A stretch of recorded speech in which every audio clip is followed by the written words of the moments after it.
그랬죠? 좁은 문은 뭐죠? 좁은 문은 건너가서 되돌아가라.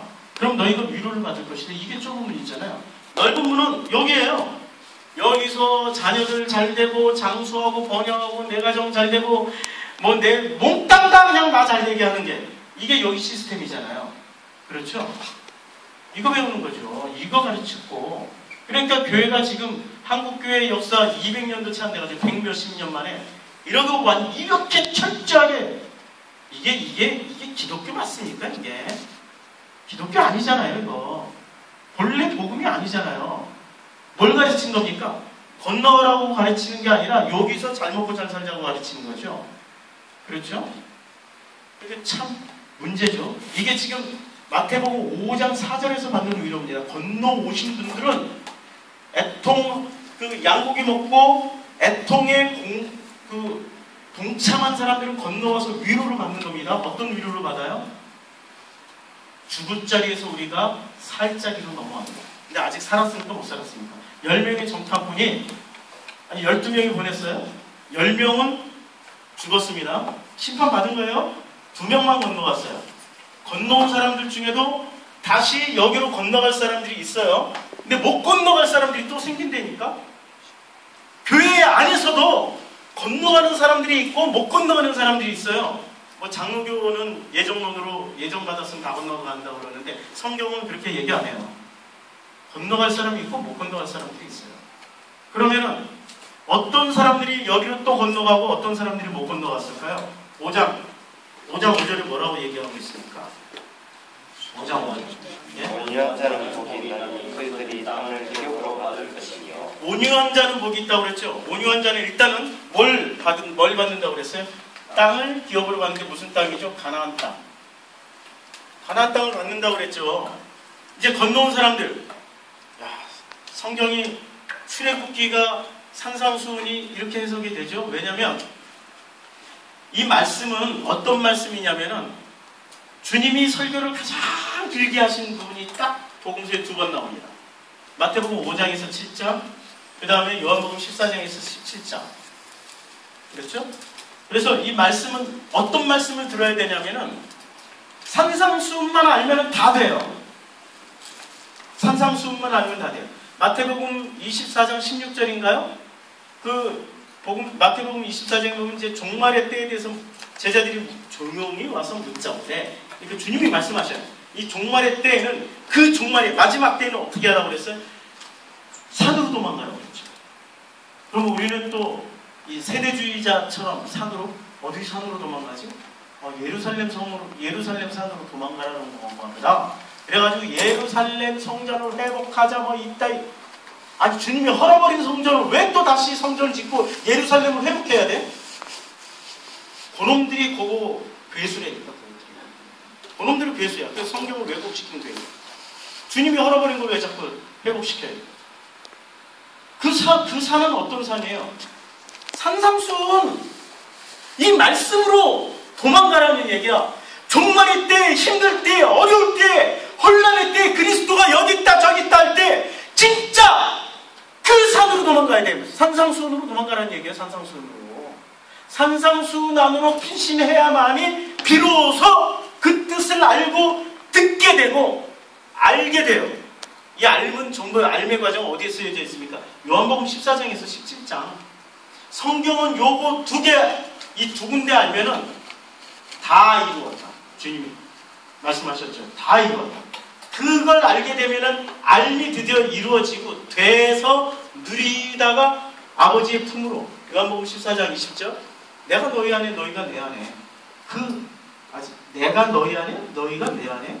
그럼 여기서 나는 누구죠? 예수입니까? 그리스도입니까? 그날이라고 그랬습니까? 성령이 오신 그날에는 그분은 예수예요? 그리스도예요? 아세요? 그 복음서 이후에 서신서부터는 예수 그리스도라고 얘기 별로 안 해요. 전부 다 누구라고 얘기하죠? 그리스도 예수나 그리스도라고 얘기해요. 철저하게 예수를 이름 빼버립니다. 성경을 대충 읽어서 잘 모르시죠? 꼼꼼하게 읽어보시면 성경은 예수, 그리스도, 그리스도 예수를 철저하게 나눠서 썼어요. 왜 그러냐? 그리스도는 말씀이기 때문에. 말씀이기 때문에. 그래서 내가 너희 안에, 너희가 내 안에라는 것은 말씀이신 내가 너희 안에 있다. 그러니까 말씀이니까 우리 안에 들어올 수 있죠. 그러면 내 안에 왜 들어올까 했거든요. 나도 말씀이 돼야 들어온다니까. 그 말씀이 되는 것은 말씀을 듣고 알미 되면 그 사람을 말씀이라고 해요. 말씀으로 충만하게 채워졌으니까. 내 이름은 정성필이지만 이 사람은 이제부터 그 이름을 말씀이라고 주님이 하세요.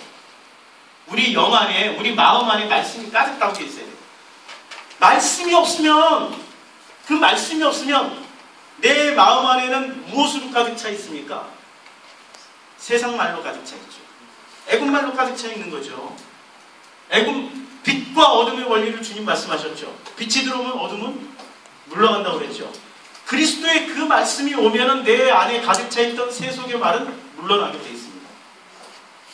그렇잖아요? 그러니까 이 말씀이 가득 차 있는 이 사람이 드디어 된 거야. 근데 그 말씀은 표면적인 뜻의 말입니까? 아니에요. 그 속뜻을 알아야 돼요. 속뜻. 우리 빙산 있잖아요. 요게 있으면 요 밑에는 이거 훨씬 이게 70%인가 80% 되고 이 등산의 일가. 그렇죠.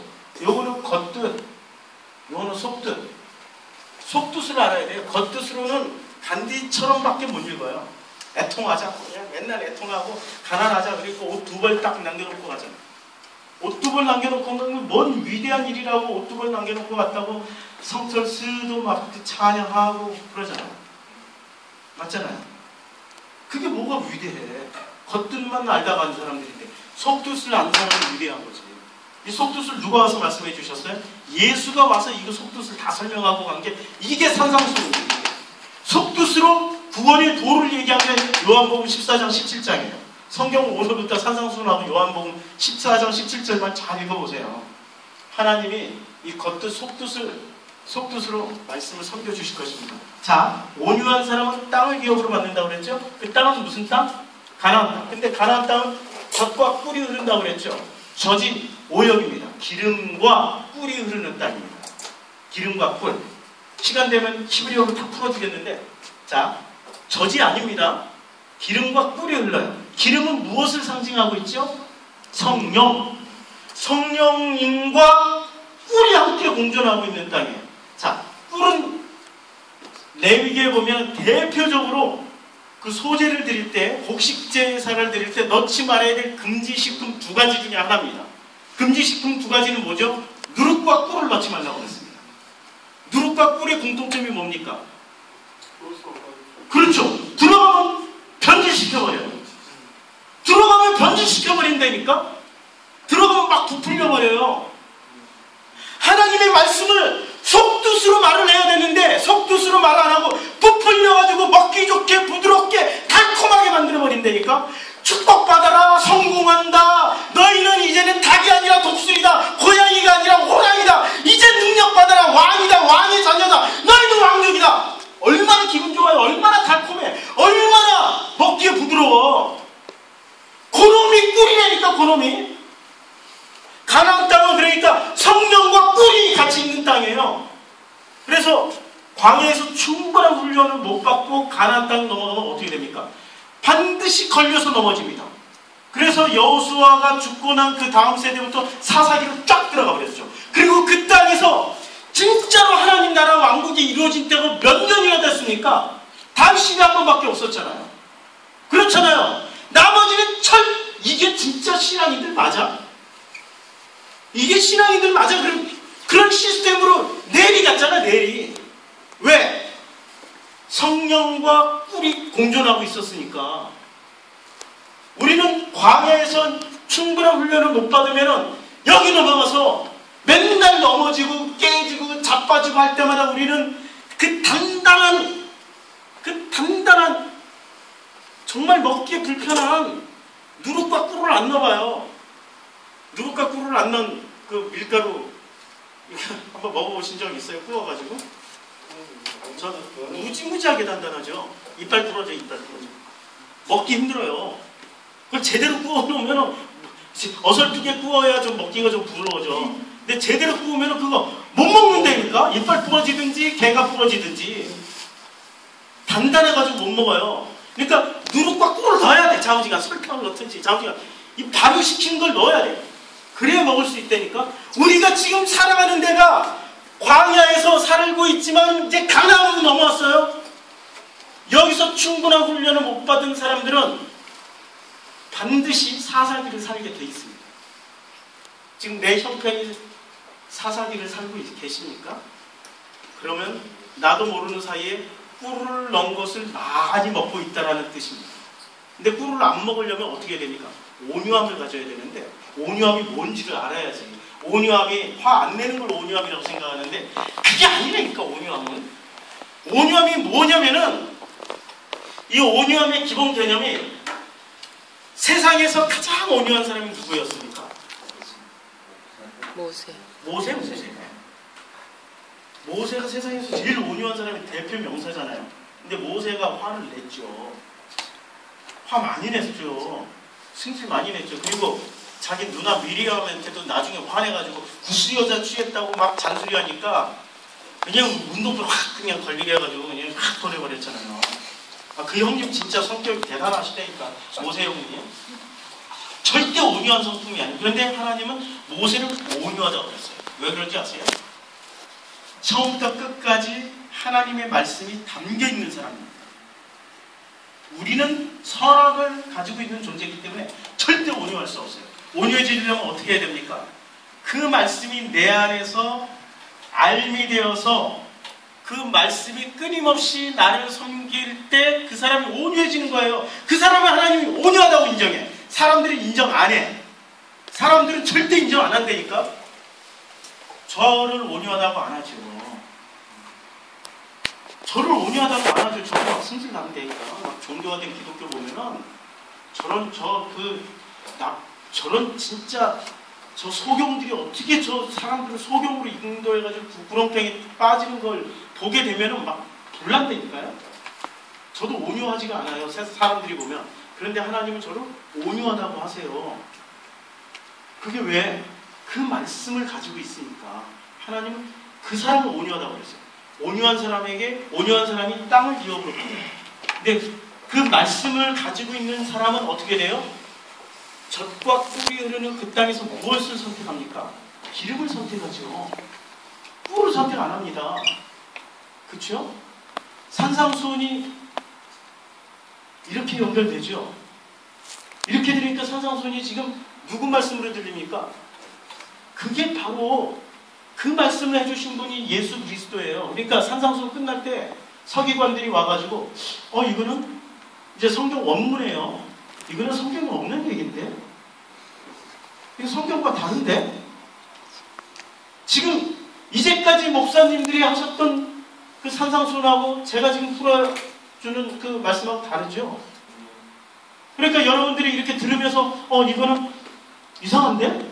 이렇게 들어야 정상이야. 익숙한 것에서 우리는 익숙하면 편안해해요. 근데 그 익숙한 것을 성경은 끊임없이 벗어나서 건너가라고 그러세요. 익숙한 애굽에서 광야로 건너가고 40년 동안 익숙해질 만하니까 가나안으로 건너가라고 했어요. 왜 그래요? 익숙한 것이 결코 나를 구원으로 인도해 주지 못한다는 거죠. 하나님은 우리에게 익숙한 분입니까? 불편하신 분입니까? 어려운 질문이죠. 네. 애굽에서는 무지하게 불편한 존재죠. 애굽에서는 무지하게 불편한 존재입니다. 왜냐하면 애굽의 시스템이 뭐냐면 애굽은 사람이 하나님을 섬기는 시스템이에요. 사람이 하나님을 섬겼어요. 애굽의 피라미드가 왜 이렇게 많게요? 그리고 그 피라미드는 누가 세웠게요? 돈 있는 놈들이 세웠죠. 돈 있는 놈 누구? 고센탐 그 사람들. 지들이 성전 지어서 하나님께 영광 돌리면 축복받을 줄 알고 열심히 성전 지어 봉헌하고 할렐루야 아멘하고 모여서 찬양하고 기도하고 금식하고 고지랄을 했다니까. 고지랄을 하고 그러고 막 한 1000년 만년 갈 것 같았어. 웬걸? 하나님이 10가지 제약 딱 내리니까 한 방에 끝나버리잖아요. 모든 시스템이 다 바꿔버리잖아요. 그렇죠?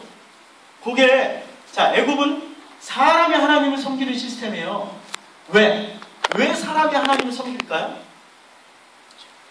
왜 하나님께서 조건부가 있지? 섬기는 만큼 내가 받는다고 생각하니까. 섬기는 만큼 내가 받는다고. 섬기는 만큼, 헌금하는 만큼 내자. 저도 그랬다니까. 저도 진짜 막 아프리카 가기 전에 주식 투자 올인 해가지고 현금이 안 들었어요. 현금이. 부동산에 다 투자해놓고 현금이 안 들었어요. 그때 제가 세상살이 좀 할 때 돈을 좀 많이 벌었어요. 주식 투자하고 부동산에 다 틀어박아가지고 현금이 안 들어가가지고 현금이 안 도니까 차비가 없는 거야. 아니 주식이 좀 올라야 파는데 손해보고 팔 수는 없잖아요. 현금이 안 도는 거야. 차비가 없어. 그런데도 저는 약정 헌금해가지고 꼬박꼬박 헌금했어요. 선교헌금 꼬박꼬박 했습니다. 어떤 목사님이 그러시더라고요. 저한테 선교헌금 자녀 이름으로 꼬박꼬박 써서 이러면은 요 얘기만 기억해요. 지금 그러지 마세요. 자녀 이름 꼬박꼬박 하면은 자녀들 쓸 것을 하나님 예배해 주신다고. 그래가지고 돈이 없는데도 꼬박꼬박 약정 헌금했어요. 왜? 그렇게 해야 내가 하나님을 그렇게 섬겨야 하나님이 나한테 주실 것 같아서 받아내려고. 참 그게 신앙이라고 저도 그런 신앙생활을 했어요. 거래를 했다니까요. 내가 하나님을 섬기는 거는 순수하게 진짜 완벽하게 그렇게 섬길 수 있나요? 절대 그렇게 섬길 수 없어요. 그러니까 광야에 끄집어내서 하나님은 어떤 시스템을 가르쳐줬습니까? 사람이 하나님을 섬기는 게 아니라 하나님이 사람을 섬기는 것을 보여주신 거예요. 광야 40년 내내 하나님 우리를 섬기는 거예요. 우리를. 지금 교회 생활할 때 누가 여러분을 섬겨요? 교회 생활을 하는 가운데 하나님이 여러분을 섬기는 걸 경험하셔야죠. 경험하고 계십니까? 아니, 표정 되게 어두우세요. 경험하고 계셔요? 경험하셔야 된다니까? 그러면 하나님이 나를 섬긴다면 꼭 이런 식으로 생각을 해요. 잘 되는 쪽으로. 꼭 내 수준으로만 생각해요. 내 기대치로만. 아닙니다. 하나님 수준으로 섬겨주세요. 하나님 수준으로. 된 사람은 되는 걸로 섬겨주시면 안 된 사람은 되게 하기 위해서 어떻게 하십니까? 자녀를 교육시켜봐서 알잖아요. 잘 안 되는 놈 뚜드러 패서라도 이렇게 하잖아요. 하나님은 뚜드러 패시기도 하시는 분이니까 사랑하는 자녀에게 초다를 아끼지 않는다라고 하신 말씀이 잠언에 나오잖아요. 그게 그 아버지가 우리를 섬기는 방식이라니까. 그 생명이 너무 귀하니까 이 생명을 이렇게 안 보내고 대비돼서 영생 카누스로 보내려고 하니까 두들겨 패서라도 섬기신다니까. 두들겨 맞고 계시죠? 섬김 받고 있는 겁니다. 하나님이 나를 떠난 게 아니에요. 그게 하나님의 섬김의 방식이에요. 제 아들이 8월 5일날 아버지 품으로 안겼어요. 93년생. 서울대학교 3학년 재학생. 얘가 살아있을 때 아들 자랑 안 했는데 이제 아버지 품에 안겼으니까 자랑하는데 얘가 두 가지 영역에 있어서 천재였습니다. 예술적 재능과 언어적 재능. 언어는 얘가 한 7개인가 6개. 힌두어, 스와히리, 무슨 히브리어, 헬라어, 고대어를 혼자 이렇게 공부하더니 아주 능통하게. 나중에 성경을 히브리어, 헬라어로 읽고 저를 가르쳐주고 있었어요. 그 마지막 죽을 때 요한복음 14장 20절을 파싱하다가 요한복음 14장 20절을 노트 곳곳에 써놓고 마지막까지 그 구절을 읽으면서 내가 깨달은 거예요. 아버지 품이 거기가 천국이에요. 아버지 안에 들어가는 게 천국이에요. 그렇죠? 정말 인간적으로 생각하면 그 무한한 가능성이 있는 애가 그 뜻을 다 못 펴고 갔잖아요. 다 펴지도 못하고. 안타깝죠. 저도 아버지인데 육신의 아버지 크로노스를 살아가는 사람인데 크로노스 때에서 아들 생각하면 못 견디죠. 그런데 저는 크로노스를 살면서도 카이로스를 살고 있잖아요. 근데 그 아들이 그렇게 된 것이 하나님의 섬김입니다. 저에게는. 그게 하나님이 저를 섬기시는 방식이세요. 아들을 또 그렇게 일찍 그 젊은 나이에 당신의 품으로 데려간 게 하나님의 섬김입니다. 이게 믿음으로 오세요? 느껴집니까? 지금 여러분들 자녀를 하나씩 데려갔다고 생각해 보세요. 그걸 섬김이라고 믿을 수 있는 신앙인이 있습니까? 제 자랑하려는 거 아니에요. 하나님의 섬김의 방식은 내가 기대하는 것과는 다르단 말이에요. 이사야 55장 8절에 나의 뜻과 너의 뜻은 다르다. 나의 생각과 너의 생각은 다르다. 나의 길과 너희들의 길은 다르다라고 주님 말씀하셨습니다. 같지가 않다니까. 꼭 내 수준으로 하나님을 끌어내려서 내 수준으로 하나님을 믿어야 잘 믿는다고 생각하고 있는 그놈이 그게 마귀 새끼예요. 그게. 하나님의 뜻대로 하나님은 나를 올리시려고 하는데 내가 꼭 주저앉아가지고 아이고 나는 안진뱅이에요. 여기가 좋사오니 이러고 버티고 있는 그게 어디 신앙인입니까? 그건 신앙인이 아니죠. 그건 우상숭배하는 거죠. 우상숭배. 하나님을 끌어내리는 우상숭배로 내 수준으로 끌어내리는 그게 우상숭배죠. 내 수준으로 하나님을 끌어내리는 게 그게 우상숭배잖아요. 하나님을 내가 섬기는 게 아니라 여기 광야에서는 하나님이 사람을 섬기는데 어떻게 섬기죠? 만나와 메추라기와 구름기둥과 불기둥과 전쟁이 일어나서 손 들고 있으면 뭐 이기고 여러 가지로 섬기죠. 그런데 또 어떻게도 섬깁니까? 죽이는 걸로도 섬기잖아요. 많이 죽었잖아요. 많이. 전쟁 때도 죽고 뭐 이렇게 모세에게 반역했다가 땅이 갈라져가지고 왕창 묻혀서도 죽고 뱀에 물려 죽고 뭐 병이 돌아서 죽고 엄청 고기 먹다 죽고 엄청 죽이셨잖아요. 하나님이 무지 많이 죽이셨거든요. 왜 죽이셨어요? 그게 주님이 섬기시는 방식이라니까. 하나님을 꼭 인간 수준으로 떨어뜨리지 마세요. 그게 마태복음 5장 6절이 무슨 구절입니까? 마태복음 5장 6절. 한번 읽어보시겠어요? 의에 줄이고 목마른 자는 복이 있나니 그들이 배부를 것이요. 그게 의에 줄이고 목마른 겁니다. 그 의, 내가 어떤 상황이 된다 하더라도 그 말씀이신 그 하나님이 나를 섬기고 있다는 것을 확실하게 알고 그 말씀을 누리고 있는 게 그게 의에 줄이고 목마른 겁니다. 그러면은 누가 섬긴다고 그랬죠? 그 다음에 의에 줄이고 목마른 자는 복이 있나니 그리고 예? 배부를 것이요. 그들이 배불러요. 뭐로 배부르죠? 말씀. 아니 우리는 막 배부른다고 그러면 뭘 잔뜩 쳐먹어야 배부른다고 그러잖아요. 아니라니까? 뭘로 배불러요? 그 영광으로 우리가 배부른 거예요. 잘 되는 것만 감사가 아니라 그 모든 상황이 하나님의 은혜였네. 이게 감사였네. 이게 기쁨이었네. 이게 아버지의 우리의 섬기시는 방식이었네. 이걸 아는 순간 얼마나 우리가 충만해집니까? 맞잖아요. 승진 시험에서 떨어졌네. 그래도 얼마나 배불러요. 그게 배부름이라니까요. 세상 수준으로 떨어뜨리지 마세요. 하나님을 격화시키지 마세요. 그게 하나님이 우리를 섬기시는 방식입니다. 5장 7절 말씀 어떻게 5장 7절 말씀 다 할 수 있으려나 합니다. 5장 7절 말씀이 아까 읽었나요?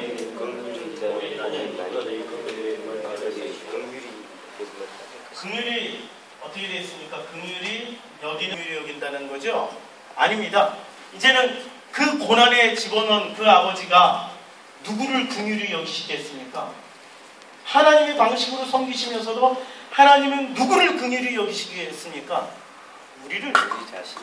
그렇죠. 이제 자녀된 자들을 긍휼히 여기시는 거죠. 긍휼히 여김 받는 자는 복이 있나니 뭘 받아요? 긍휼히 여김을 받을. 긍휼히 여김을 받는다는 거죠. 그게 이루어지는 거죠. 그게 어디서 이루어져요? 광야에서 다 이루어지는 사건입니다. 자, 8절. 마음이 청결한 자는 복이 있나니 그들이 하나님을 보고. 마음이 청결하다고 그랬어요. 도대체 마음이 어떻게 청결해집니까? 어떤 사람은 마음이 청결해지기 위한 방법으로 회개한다고 그래요. 회개 1000번 이상 안 한 사람 여기 앉아 있나요? 없죠? 1000번 이상 다 했잖아요. 마음이 깨끗해지던가요? 마음이 청결해지던가요? 회개하면 회개할수록 더 괴롭죠? 그렇죠? 회개했는데 제가 막 어떤 죄가 막 다 용서받은 것 같았는데 돌아서고 나면 찝찝해. 또 그 죄가 또 생각나. 미치겠어 그냥. 하나님과 나만이 아는 그 비밀스러운 죄 있잖아요. 도저히 이게 해결이 안 되는, 죽기까지도 그게 해결 안 되죠. 해결 안 돼요. 그런 식으로 청결해지는 게 아닙니다. 우리가 불교식으로 무슨 뭐 도교식으로 그런 식으로 해결받는 게 아닙니다. 청결하면 어떻게 해결되죠? 주님이 양고기 먹을 때 어떻게 했어요? 양고기 먹고 양피 발랐잖아요. 그렇죠? 양고기 먹고 양피 바르고 넘어온 사람들, 하나님은 그 사람들을 마음이 청결한 사람이라고 그래요. 인정해 주셔야 돼요. 내가 인정하는 게 아니라 주님이 인정해 주세요. 자, 선악과. 우리가 선악과 해결할 수 있습니까? 못해요, 우리가. 여기 이걸 그 크로노스의 때를 살아가는 사람은 죽기까지 선악과 품고 갑니다. 딱 여기서 올라가는 순간 선악과가 없어져요. 우리 육을 가지고 있는 이상은 선악과 품고 갑니다. 절대 마음 청결해질 수 없어요. 그러면 마음이 청결한 자는 누가 청결해질 수 있습니까? 그 선악과를 덮으시는 라프의 은혜, 하나님의 그 덮으시는 그 은혜가 있는 사람이 청결한 사람이 되는 겁니다. 그 은혜를 이 땅에서 크로노스 이 역사 안에서 끊임없이 우리가 그것을 말씀으로 알게 되는 사람, 그 말씀이 누구죠? 그리스도의 그 말씀, 그 은혜로 알게 되는 사람, 그 사람이 마음이 청결해지는 거죠. 시간이 없어서 빨리 넘어갑니다. 9절. 화평케 하는 자는 복이 있나니 그들이 하나님의 아들이라 하는 받을 것입니다. 화평, 에이레네죠. 에이레네의 기본 개념은 이거죠. 나누어진다라는 뜻입니다. 이 소 밭을 갈 때 소를 갈았죠, 당시에. 근데 소 2마리로 갈았어요. 우리나라도 소 2마리로 밭을 갔던 시절이 있었죠. 가난하면 1마리로 갈아요.